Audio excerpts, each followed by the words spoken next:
reconcile itself in gratitude, because it seems to be a never ending journey to only spend minutes and moments out of gratitude, but yet every single day I forget to be grateful at one time or another. And the takeaway that I had for the week is that time is only real in the present, meaning today. And so, in order to truly maximize gratitude, the ability to find the light, the love, and the lessons and everything, we have to know our daily objectives. Uh, Today is the only certainty of time. There's 24 hours today. That's certain. 1,440 minutes today. If we look in the past, time is relative. And if we look in the future, time is relative. So, what we need to do in order to maximize gratitude, in order to maximize the ability to find the light, the love, and the lessons, is we have to utilize the relativity of time to our advantage and maximize the productivity that we have with the certainty of time, the man made, constructive, pragmatic time of today. We need to set forth a trajectory or aim towards something relative. And the farther out we aim, the more unrealistic it should be. In fact, when we get out to the long term objectives that we have, for example, one of my long term objectives is to live to over 111 years old.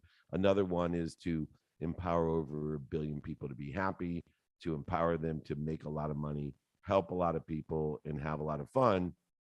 If those long term objectives are not extending the relativity of time in order to create anxiety, fear, not just in others, but in you, if the hairs are not standing up on your arm when you think about the big, audacious vision that you have that people will laugh at, scoff at, and make fun of you, which eventually they will applaud you if you put your attention and intention, if you utilize gratitude by reconciling time, by finding the light, the love, and the lessons in today and prioritizing that time today. Is it worth my time in this event, situation, lesson, or person? Because the majority of the people spend their time outside of gratitude because they haven't reconciled time of whether or not it's important or worth it to them to have that person. In fact, the majority of people's time are spent with things that bleed them because they haven't reconciled gratitude.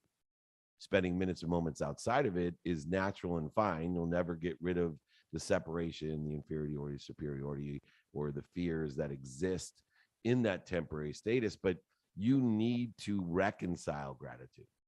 There's light, love, and lessons in everything, every food, every situation, every person, every business, every school, every application, every opportunity, every child. But is it worth your time today? We need to reconcile today because that's the only certainty of time. All other time is relative. And the further out that we get in the relativity of time, the more unrealistic it should be. But if somebody would look and be a student of your own calendar, if somebody would look and see what you're doing in your calendar, then you would only get, oh, yeah, you can do that training. Oh, sure, you can do that coaching session. Sure, you could do that interview. You could do that podcast. You could do and write that book. Today, it should be extremely realistic. It should be presented with the lenses of productivity, of how productive with the activity that you're given in the 24 hours, how accessible to others, how are you receiving what you want, and reconciling time with gratitude will allow you to prioritize each day, aiming towards these unrealistic mid and long term objectives. In other words, allowing you by reconciling gratitude to detach your emotions from an outcome that will cause resistance, void, shortages, obstacles, separation, and anxiety, fear, anger, frustration, guilt, resentment, all these other things that most people spend the majority of what? Their time and activity in. And so for me, the takeaway of the week is to understand that gratitude is more than just a practice, more than just the ability to say thank you. It's actually the prioritization of gratitude by knowing there's light, love, and lessons in everything. There's gratitude in everything. But is it worth my time today according to where I want to be tomorrow, a week out, a month out, a year out, 5 years out, or a lifetime out. And each of those steps further away in the relativity of time should be far less realistic than the activities that you have planned or you don't have planned or your sleep activity today. And so that reconciliation of time within the context of gratitude is a game changer in determining each day whether or not it's worth your time to find the light, the love, and the lessons. In other words, feed that which feeds you, let that which bleeds you fall away or even fire it from your day. You can change your mind tomorrow, but are you going to allow it to fall away or fire it for today, knowing that if you change your mind, it is a confirmation that you're learning. And we were talking about progress, not perfection earlier, and that journey of learning and that inadequacy of ignorance. Instead of being ignorant and arrogant, the ignorant humility of, you know what, I didn't know what I didn't know, but I'm constantly learning. And I'm also learning how to be a fast learner by reconciling time within the context of gratitude to find out what's feeding me. And tomorrow, something different may feed me. But today, I'm going to let all that doesn't feed me fall away or even fire it from my day. That's my takeaway of the day, Jakey of the Bakey. Do we have someone that would like to share their takeaway of the week as well, so we can learn the lessons from their journey?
Amazing takeaway and lessons. It reminds me that everybody serves a God. And I think, can you hear me? Oh, sorry. Yeah, well, weird. This is my first time on Clubhouse. Hi, my name is David Meltzer, and it's a pleasure to be here on the Breakfast of Champions. Thank you, Jake, for letting me know where my mute button was. God, it's amazing how human I am. Anyway, the takeaway of the day, it just reminds me of there's two types of people, those who know and those who don't know what God they're serving. And I was someone who didn't really believe in God. I didn't think I was serving a God until I found out I was serving the wrong God. And you talked about serving the God of cars, houses, and cash. And I think this lesson of life, the journey of lessons in life, the ability to find the light, the love, and the lessons in your life, in the dash, in the 6 inches that exist between the 2 years that you've been given, is an extraordinary lesson. And I challenge everyone this next week as we take the takeaways of the week. Ask yourself, what God am I serving? Is it the omniscient, all powerful, all knowing God that loves you more than your mom loves you? Or is it houses and cars and occupations and other things that may, as I say, be bleeding you today? You're always with an open mind and open heart and open hands, allowed to change that mind in accordance with the change that's accelerating every day, along and aligned with the synergistic movement of the universe that is also expanding, accelerating as well. What a beautiful, uh, beautiful takeaway, and one that I will be pondering for the next week as well. Please ask yourself, what God am I serving? It will do wonders for your progress in learning. Thank you so much. What a great takeaway. Jake, is someone else want to share with us their takeaway for the week?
Oh, amazing to hear the Mike Mamola. I haven't seen you in a while, buddy. Thank you for joining and giving us that. It's interesting because I've kind of uh, how can I say, I've re-engineered my perspective of cycles, because a cycle would have, a low point, a high point, and return back to that low point. Uh, but that's not, in my perception, the extension, expansion, and growth. So one of the vocabulary or meanings that I give cycles is seasons, um, because some seasons have worse storms than others, and some seasons have better weather than others, and some seasons have higher highs, and some seasons have lower low. And although seasons are secular, the aspect quantitatively of what activities and circumstances, options, opportunities, and touches of favor that occur within the cycles, to me, uh, it helps me to put them in those cycles into seasons, knowing that the lows may never be that low again, and the highs may never be that high again, but there will be seasons. And what season are you in, and what lessons are you learning to align with the opportunities, the options, and the touches of favor by reconciling time, as I stated earlier, with those seasons? So every season, I think there's a song, will bring change, change, change. Let's all know that change is the only certainty that exists, and the only one that I know that likes change is a wet baby. But we can share in the experience and try our best to find the light, the love, and the lessons in the seasons that we will experience throughout the dash, as Dr. Laura had stated. Mikey Mamola, bringing the enlightenment to all of us, sharing his wisdom. Thank you so much for joining me, my friend. Thank you, my brother. Appreciate you, Dave. Appreciate you. Awesome. All right, Bakester, this has been amazing. I love the takeaways of the week. We haven't done it in a while, Jake, and I was very excited. Also wondering why I forgot to do it with all the great trainings that we've done. We've been doing these for what, over 22 years, and blessed to have on our webinar over 65,000 people registered for training. I'm hoping it plays as well everywhere as it does on Clubhouse. Anyway, Jake, who and what do we have next?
everyday a mindset, rearranging the way we used to think, letting old habits go and putting in new positive thoughts. That's my takeaway from today's thing. Thank you for a beautiful platform. And everybody have a Thank you. I think this is a valuable takeaway. One of the things that I've learned is that most people appreciate what they have, and that extends or expands it. Right? Appreciation is adding value to what you currently have. Then there's a key component called acknowledgement, and most people fool themselves and only think that acknowledgement occurs when things are given away. We acquire the knowledge by giving it away. In terms of trades and negotiations, like the more we give, the more we receive, although have great intent, they also put a limit on us, and it puts a scarce for me type of universe in place where I give to receive, and if I don't have, I won't receive. And so what happens is acknowledgement is much more than just giving it away. It's losing things. It's having them stolen from us. It's having them manipulated or lied to. All of these things, all we need to do is relinquish and release what we have after we appreciate it. When we appreciate it, it expands, it grows our vessel.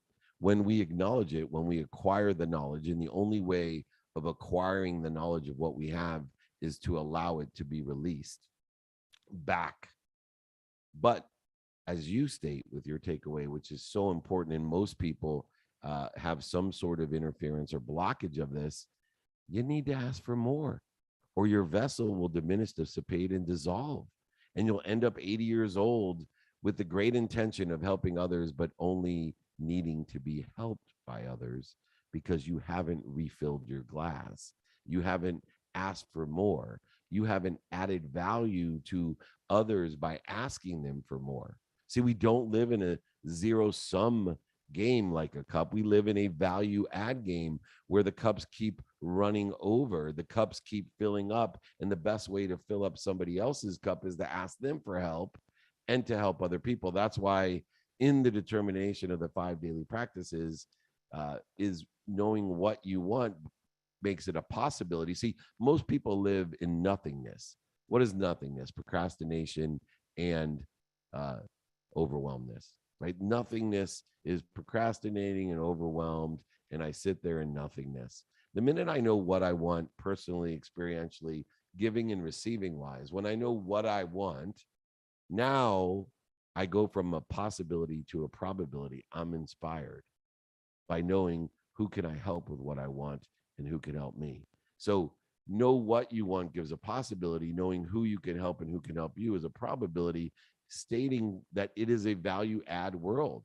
That not only must you appreciate what you have, acknowledge it by allowing it to be released, either giving it away, allowing it to be, or having it be stolen, manipulated from you, or lost, and then ask for more. Whenever it's released, ask for more to fill up the bigger, the greater vessel so you can give more. So when you're 80 years old with the intent of being of service and value to others, you're still capable of being service and values of others. And you don't need to rely on others with the counterintuitive thought of, I have to give to receive. If you only think you have to give to receive, you'll end up with nothing to give. If you think about things in the terms of value add, not zero sum, that I'm going to receive so I can give, you will never have an empty glass. Oh, awesome takeaway. I appreciate it. I'm looking, if anyone make sure they could hear me. Jake, do we have someone else with a takeaway? These are great. Sure do. And yes, your audio is also so much. We've got next up here on Clubhouse, Byron. If you could please unmute yourself and share your takeaway, yes, I appreciate it, Jake, Dave. I just want to give you an organization structure. But I didn't think about this topic until you guys started talking. And just sitting here listening, I really, I have two things. It's feedback and impact. This week I was, helping a young lady.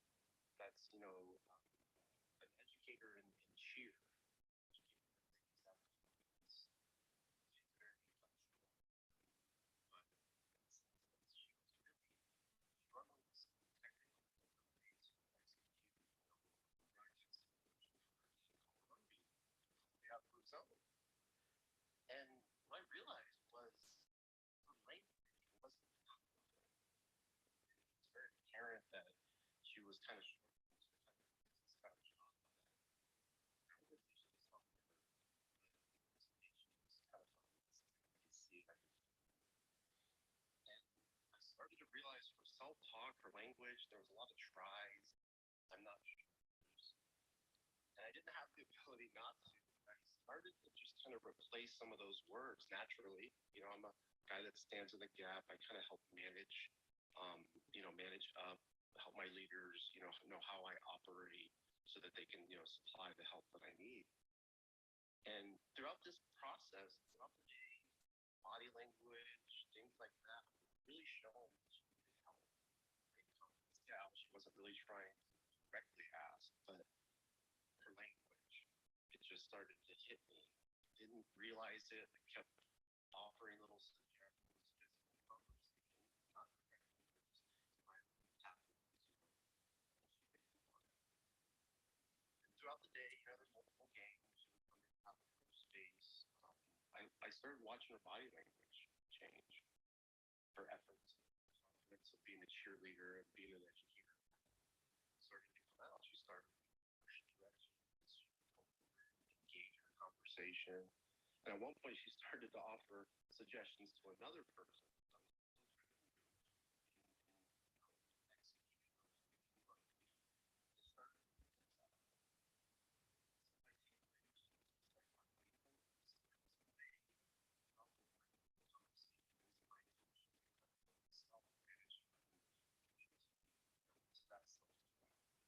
It kind of impact. And at the end of the day, this gal really just came up to me. She was already catching herself. She would start talking to me, and then before I even say something, just have a habit, she would say it for me. And she had a smile, like, you know what? You should make an impact in the today. So that's really my weekly takeaway. Today, I just walk on that grace, knowing that you had some challenges today with some conversations with Sal and communication that I did make an impact this week. So that's kind of where I'm at. I know I'll make an impact in these conversations later. So I have less of a stress walking into things. Thank you guys for letting me come. I appreciate the structure, John. I appreciate you and appreciate that takeaway. And Dennis Waitley taught me years and years ago. He's a great sales mentor. There we go. I'm so excited about answering. I forget to unmute myself. Anyway, I was going to say Dennis Waitley, who's a great mentor of mine from years ago, talked about impact and feedback in the distance between the two. Remember, the interval that exists between cause and effect is called time. The biggest misuse of time is between the cause of a problem and the effect of a solution. And I say that because within every problem is a solution. When we're being protected and promoted, when we have the perspective of something bigger than us that loves us more than our mom, an omniscient, all powerful, all knowing source, to be the greatest resource that we can between the impact and the feedback and the cause and effect. And Dennis Waitley uh, released that emotional attachment to the impact in the feedback by acknowledging that we are constantly in every situation planting seeds under trees that we may never sit under, especially when it's our children. And there's a variety of circumstances. One of my favorite examples of planting seeds under trees that you may never sit under, or planting seeds under trees that you may not be aware of. My own daughter, when she went to college, came back home and told me that one of her professors, that he has this great quote, and it sounds like something that would align with me. And I asked her what the quote was, and she said, "Oh, be more interested than interesting." And I said, "Well, I'm glad that number one, you listen to me, or two, that you read my books, but That's kind of a quote that I've been using for years and years and years. And no wonder it sounds just like me. But I've been planting seeds in my children under those trees that I have no idea, don't always get feedback or impact from, knowing that the distance of time exists between cause and effect. And the biggest misuse of time is between the problems and solutions. And let it be said and let it be known that all of what you do, say, think, believe, and feel has an impact, even if you don't get the feedback, even if you don't get to the outcome. You are creating value and creating that value add to whatever it is that you are focused your attention and intention on. Very, very important, very great takeaways for the day. Jake, let's take some more takeaways. We'll do some questions at the very end, but let's stimulate some interest. Let's get some mind power continuing on here. Do you have someone else that'd like to give their takeaway? Takeaways have been amazing. So if anyone has any that they'd like to share, just back channel me and we will aim to bring you up and have you. So next up, let's bring up Jessica Powers. Jessica, if you could please unmute yourself and share your takeaway of the week. Welcome. Hey everyone, good morning. This is Jessica. Can you hear me okay? I can hear it fine. Thank you. So this feels like a perfect way to start the weekend, and my reflection is about support versus permission. And um, my name actually it's Hebrew, and Hebrew is a word picture language, and my name actually means being a mirror, like having foresight, um, and just kind of being able to see things that way. And so I'm totally vibing with this whole conversation, except that I'm not reflecting. I've been noticing places I'm either avoiding reflection, avoiding the mirrors and things being mirrored, or um, when others responses when I'm reflecting to others and being that mirror. So what I appreciate about this conversation is just the re-empowerment of myself and knowing and being okay that um, there's going to be responses and different things I can't control, but I can still lean into what's being reflected and find the gold in it. I can find what I can learn from and grow with, and nothing's ever wasted.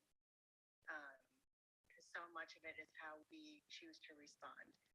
So I'll um, I'll leave you with this. It's life is happening to us all the time. Life's happening to us, or for us, not just to us. And I think that'll be a helpful takeaway for this Friday. I This is love. Jessica. Oh, I love that. And, I will extend that out as I did with Mike Mamola. Uh, when life happens to us, we put ourselves in a position to be a victim in a world of not enough. When life happens for us, we once again live in that transactional world, but life actually comes through us. And I love the meaning of your name because your perception is your reflection of the truth. And obviously we are all pursuing our potential and pursuing the truth. And I would encourage everyone to make sure that life is coming through you, and your perception is the reflection of truth.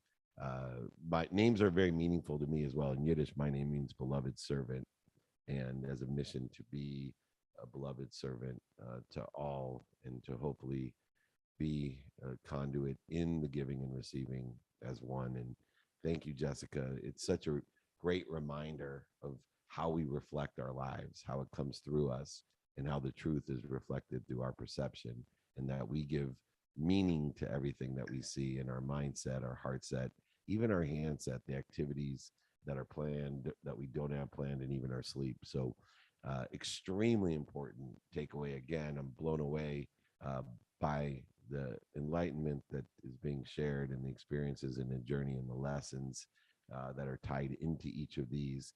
And want to encourage everyone to participate, whether it's here with everyone or making the practice of learning lessons.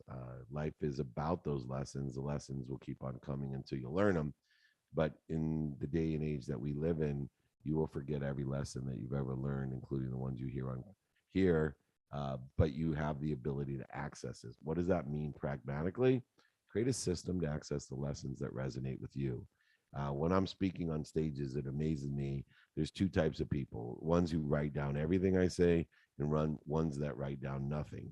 Both are going to remember, recollect, and remind the same amount of lessons, unless they have a system to access those lessons. So I always say reposit the lessons, text it to yourself, email yourself, record it.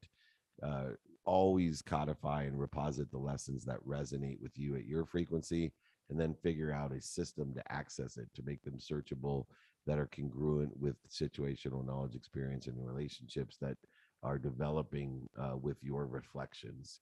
Your perception is the reflection of the truth. Please remember that, Jesse. Thank you. Jessica said, thank you so, so much. All right, Jake, who's up next? Yes, thank you so much for joining us.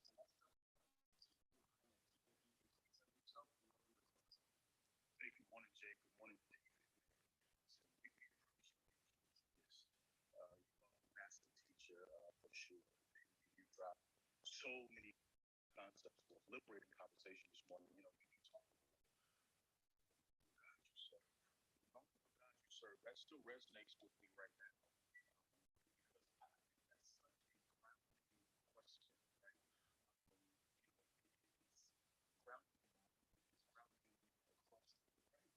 In the moment, right? When asking yourself that question, what God are you listening, right? The true God, the true God. So that really resonated with me as a faith person. But also, you talked about releasing the information once it has worked for you. I think many of us struggle, right? Specifically, influencers, coaches, mentors struggle with what information to release. And I think you just made it clear, right? Release the information that has worked for you back into the atmosphere in hopes that it will work for others. And so, man, so many takeaways this morning. What God are you serving? That's the overarching as the faith person, because again, that's the question that can help you to become centered when you are feeling a little off, right? Great discussion. Appreciate you all.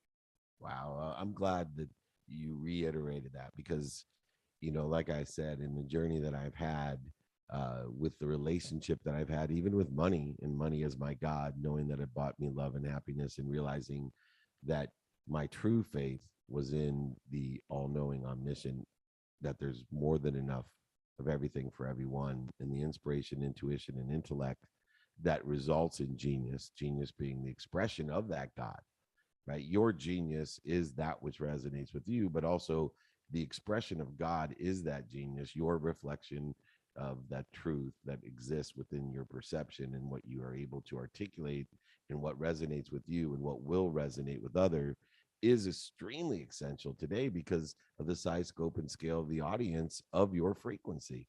And understanding that frequency is your neighborhood, and the higher the frequency, the more options, opportunities, and touches of favor that you're given. And when you are serving with faith, faith that there's something bigger than you that loves you more than your mom, all the setbacks, failures, mistakes become protection and promotion, not punishment. Not in the world of to you or for you, but through you. And you're consistently knowing, understanding that you are ignorant and humble, not ignorant and arrogant. I lived so much of my life as an ignorant, arrogant person, knowing that I didn't know what the F I was talking about, but pretending like I did just because I made a lot of money. And instead, knowing that I have faith that I don't know what I don't know, but I am connected to an omniscient, all powerful source. And I am a resource of that when I live in humility. And instead of thinking, what do I need to do to be more healthy or more wealthy or more worthy or more happy, with the faith that what I'm connected to and through as a resource, I must be happy, healthy, wealthy, and worthy with more than enough of everything for everyone. What am I doing to interfere with that?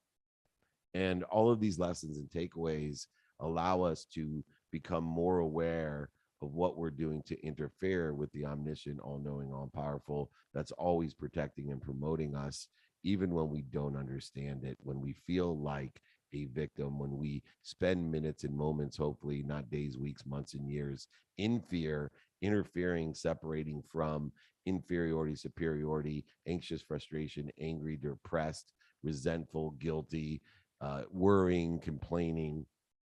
These are things that interfere with your potential, with what you're connected to. And if you start examining and knowing what God you serve as a beloved servant myself, knowing that I'm human, that I don't know what I don't know, I have faith in that source that does know. And that faith allows me to clear the interference and utilize my energy to be kind and to be good and to be giving and to be forgiving and to be accountable, to be inspired, to be intellectual, to be intuitive, and to be gracious. Reconciling all of those with time within the context of the daily activities of what do I want? Who can I help? Who can help me?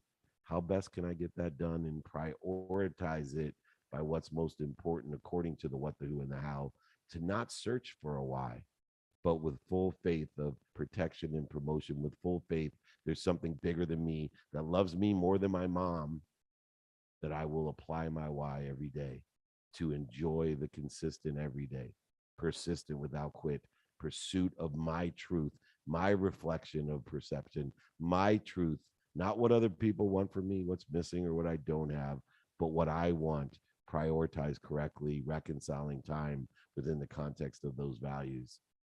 And that's what will allow us to create abundance, to help more people and have more fun, to be happy, healthy, wealthy, and worthy, and figure out what we're doing to interfere with it. Faith, know what God you serve and serve it well to the best of your ability. Thank you so much for reiterating and reaffirming and reconfirming that great idea and that great takeaway. Uh, we could just drop the mic right there. But Jake, we still got 20 minutes. Why don't we take one more takeaway and then maybe just a few questions from all the great takeaways that we have, and we could take those questions on Clubhouse or online. What do you say about that, Jake?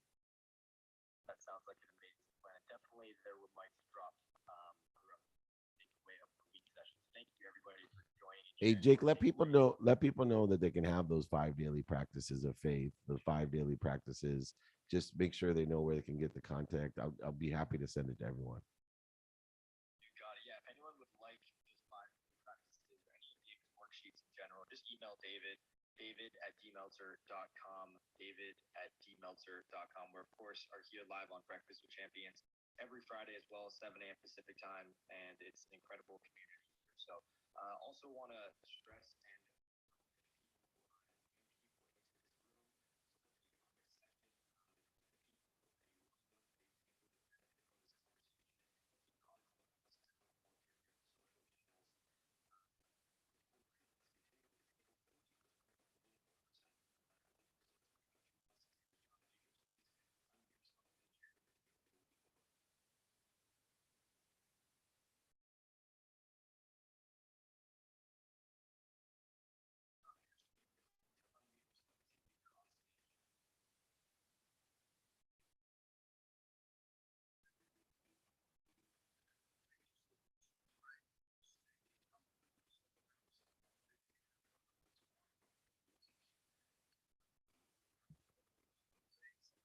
conversations and have met a couple of great people that's willing to be open and help others, assist others, and that's the type of spirit that I have. That's the type of person that I am, and I'm just grateful to see that in all the turmoil that's going on in the world right now, that people still have a spirit to act in their humanity. That's so important, and that's what I'm teaching myself to do more of, because like I heard quite a few speakers say today, about not knowing what it is that you're doing and being able to be better at things that you want to accomplish. And that's something that's very important to me. And I'm just looking for some freedom because I have been experiencing uh, fear of failure, just questioning myself for so long now.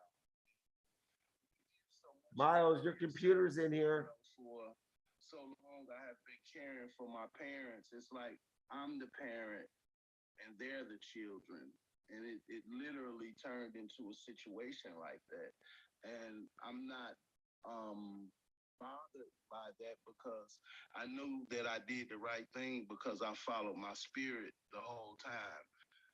And I've experienced so many losses in life. And I know that now I realized that these were chances for me to grow. So, with all of the traumas and experiences that I've had plenty of chances to grow, and I have grown in a lot of instances. But now it's time for me to live in my glory and just do the best that I can do for my family, for myself, and for the world.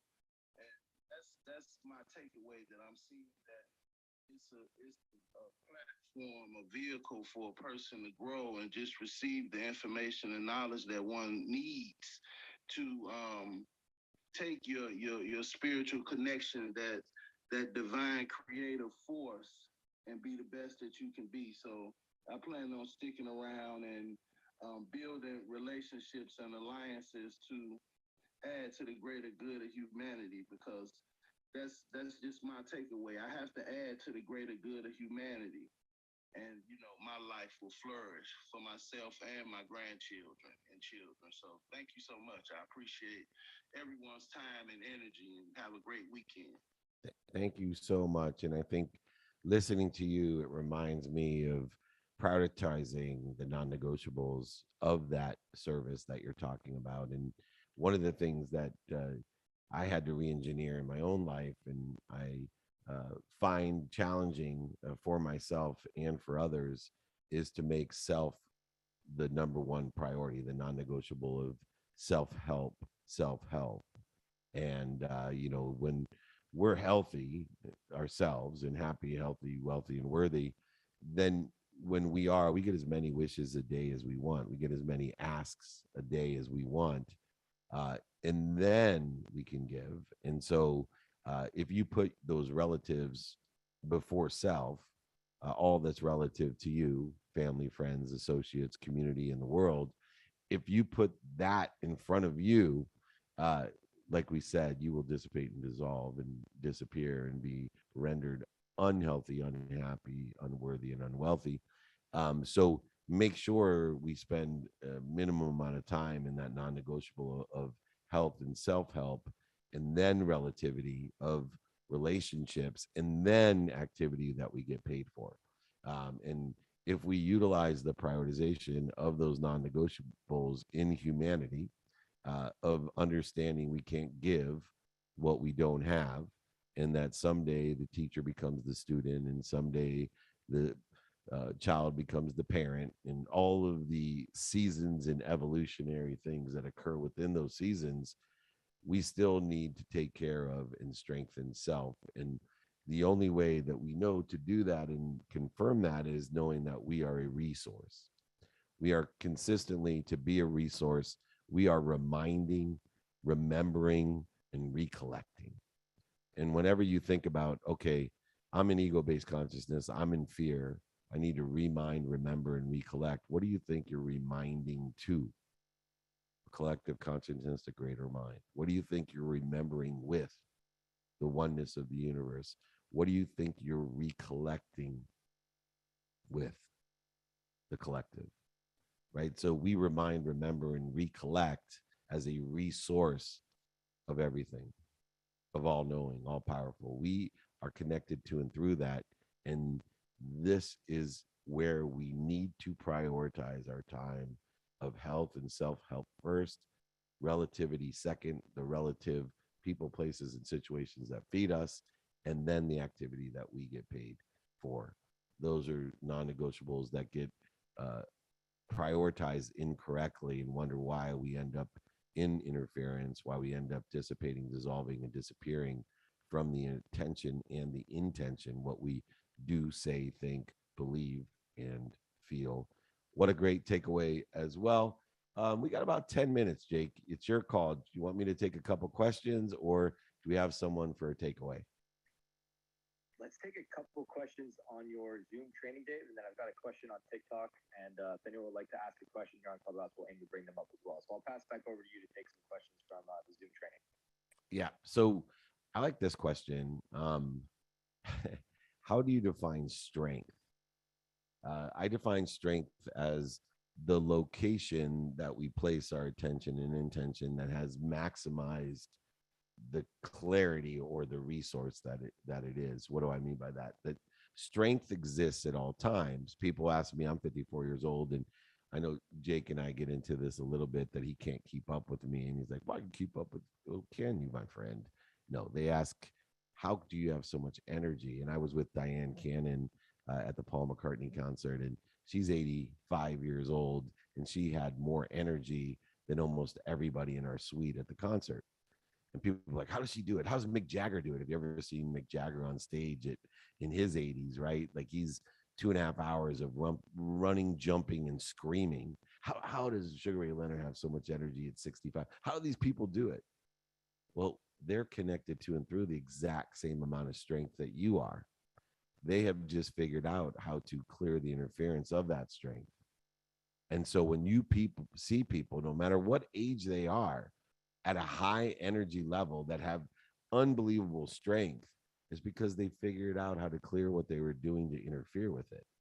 And so when we are not feeling strong, when our skills and our knowledge and our desire are not aligned with our attention and intention, and we're creating interference, ego based consciousness, when we're creating void, shortages, and obstacles, when we're accelerating in the wrong directions, when we're allowing things to bleed us, the soul sucking of fear, we just have to move. We have to change our mindset, heart set, and handset. We have to take a weakness that has a bunch of interference and move it to another place, somewhere where we can spend minutes and moments, not days, weeks, months, and years, sucking and draining our souls and reducing the strength that we're connected to and through. I define strength as faith. I define strength as the ability to clear the interference, the voids, the shortages, and the obstacles to reflect the truth. I define strength in the control of our mindset, heart set, and handset. I define strength as the ability to, one, identify what we're afraid of, two, stop, don't accelerate, resist, oversell, back end sell, go over, under, and through, fight it, analyze it, logic it. I define strength as the ability to stop, breathe, get to center and neutral, as Amelia was talking about previously. Get to center and neutral, to your higher self, to the clear flow, and then roll. Remember, when you're out of strength, your mind, your body, and soul are being struck and sucked and interfering with it. Your mind, your body, and soul are on fire. You just got to stop, drop, and roll to another place to clear that interference of the strength that's always there for you with your faith in what you're serving. Love that question. All right, Jake, where's the next question coming from? Let's take a question from TikTok, Dave, from Louis. The question is, what's your biggest takeaway from your first job that you've had? Don't be paid by the hour. I don't care if you make $10 an hour or $1,000 an hour. Your life is about killing off the limitations that you put in an hourly wage is a limitation. If you're living in abundance, if you're living in a world of more than enough, don't limit yourself. My lesson in my first job was, why are all these people living like tubes? Food in, food out. Why are these people rolling a boulder to the top of the hill from 9 to 5 just to have it roll back down to the bottom of the hill the next morning at 9 o'clock?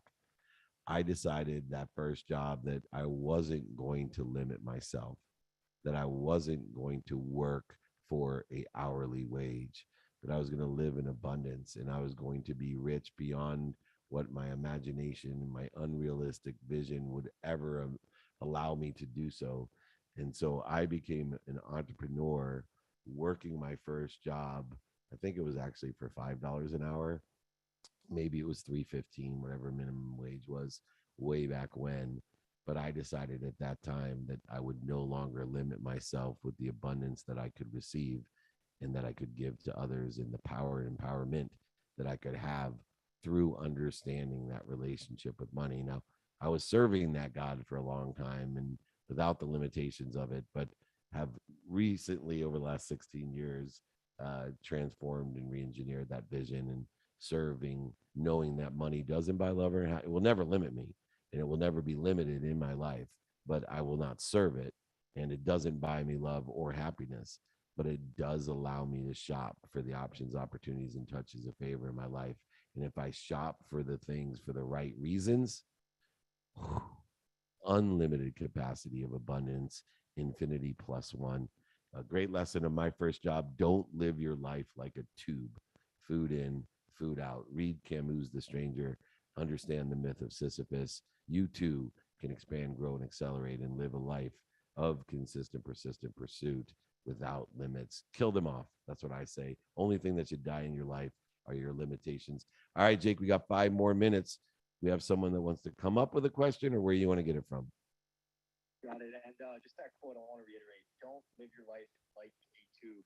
We got 5 minutes, as you mentioned, Dave. Let's take a question if we can from Zoom, and if there's time, we'll take one more question from Clubhouse and close it out.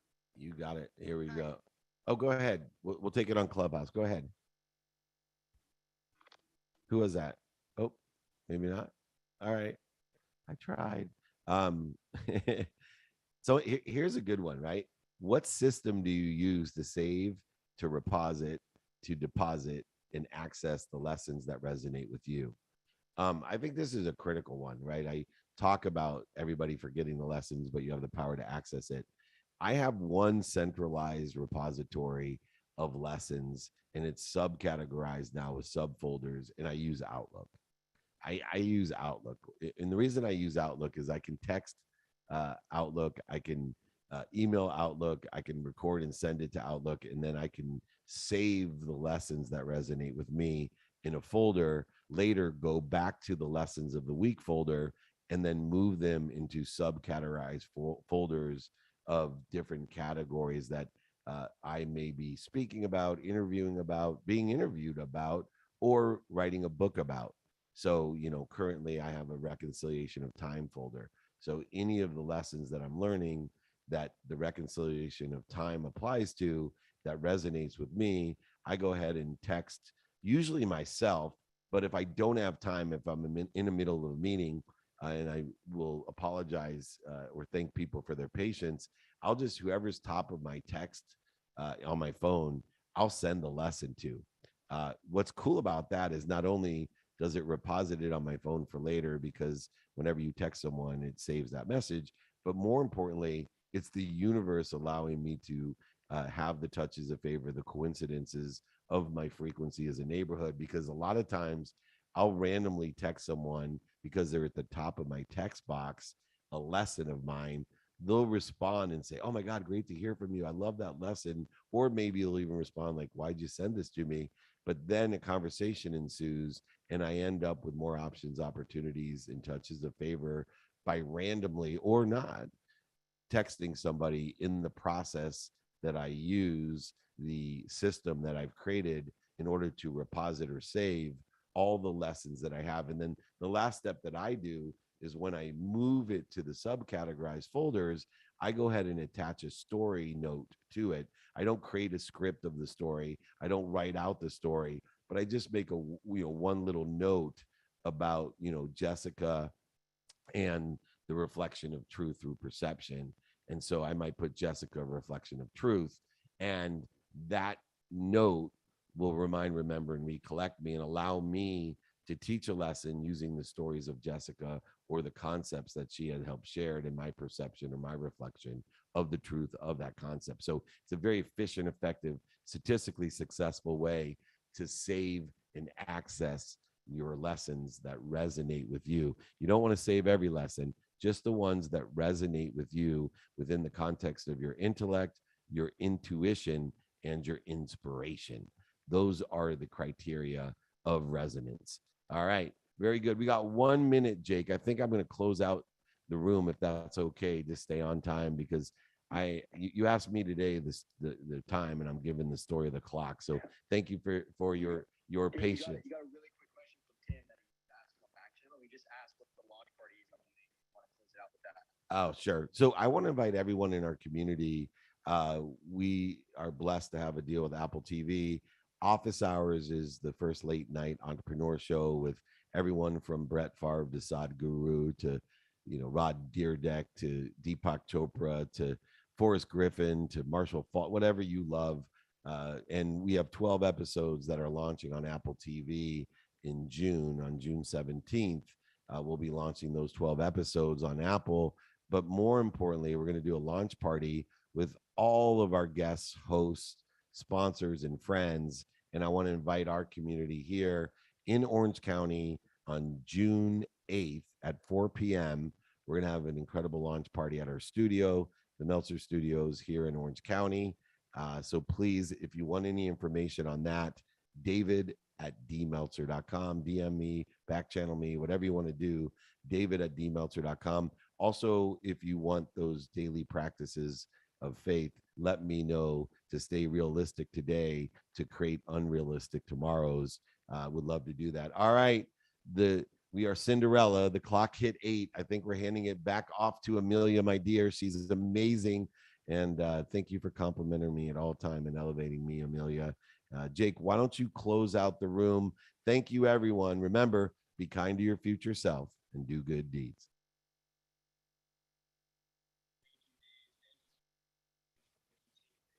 Thank you, thank you, thank you, everyone. Stay on TikTok and Instagram. We're going to continue.